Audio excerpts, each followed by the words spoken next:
ის პროგნოზი ვნახოთ, რა თქმა უნდა, პროგნოზი ზოგადია.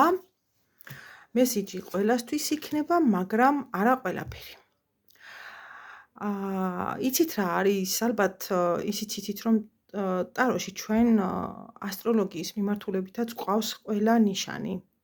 რადგან ეს ორი მიმართულება მჭიდრო კავშირში არის ერთმანეთთან. რატო ვამბობ იცით? თუ შევხედავთ ნიშნების მიხედვით, ნახეთ რა წამოვიდა წინა პლანზე. დეკემბერი ვერძების, ტყუპების და თევზების თვეა. პირდაპირი მნიშვნელობით. განსაკუთრებით ფინანსური მხარე დგას ძალიან დადებითად. თუმცა სხვა დანარჩენი საკითხებიც, როგორიც არის პირადი, კარიერა და ასე შემდეგ. მნიშვნელოვანი, მძაფრი და რეაქტიული თვეა. რახან ვახსენეთ ნიშნები, სხვებმა რა დააშავეს, ამოყაროთ ყველა. ვინც ამოვა. ესე იგი, აქ გვაქვს ვინები, სასწორები და კურო, ვენერას შვილები. მათთვის დეკემბერი ვიზუალური ცვლილება არის, ჩარევების თუ ბუნებრივი გზებით, მაგრამ გალამაზება. ამოყაროთ შემდეგი. კირჩხიბი და თხისრქა. საქმეები თავზე საყრელი, რაც გააუმჯობესებს ფულის შემოდინებას.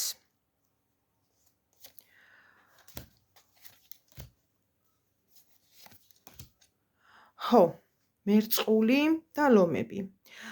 სიახლეები პირად ურთიერთობებში. თქვენ საბოლოოდ იტყვით თქვენ სიტყვას განსაკუთრებით პირად ურთიერთობებში.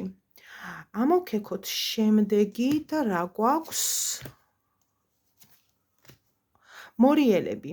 მორიელები თქვენი ცხოვრებიდან გავა ტოქსიკური ნარჩენები და შემოვა უფრო მეტი აზარტი და ადრენალინი. რა არის, იცით, მორიელებს აშკარად კარგი პერიოდი გეწყებათ, ეს არის 2x2 4. გავაგრძელოთ შემდეგი. ქალწულები.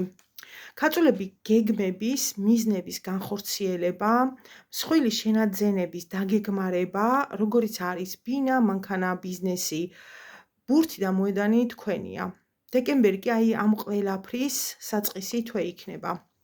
მშვიდოსანი უნდა ვიპოვოთ სადმე. მშვიდოსანზე თუ გვაქვს რამე უნდა ვიპოვოთ, კი ბატონო, მშვიდოსანი. მშვიდოსანთან რა გვაქვს, იცით? ტერიტორიული ცვლილება არის ეს სახლის, უბნის, ქალაქის, ქვეყნის შეცვლა. მაგრამ ცვლილება ამ მხრივ მნიშვნელოვან გზაზე დაგაყენებთ. მგონი ყველა ნიშანი ვახსენე. თუმცა ფავორიტებად მაინც შემიძლია ვთქვა, რომ ვერძები, ტყუპები და თევზებს დავაყენებ დეკემბრის თვეში. თვითონ თვეც პოზიტიური ენერგიით არის სავსე. ეს ლოგიკურიც არის პრინციპში. საყვარელი დღესასწაულები მოდის. ენერგოტონუსი მაღალია და ცხოვრებაც მშვენიერი. შევირგოთ, სანამ გვაქვს. ბედნიერ დღეს გისურვებთ ყველას. პირადი კითხვები WhatsApp-ზე 557 16 73 53. ნუ მირეკავთ, მომწერეთ.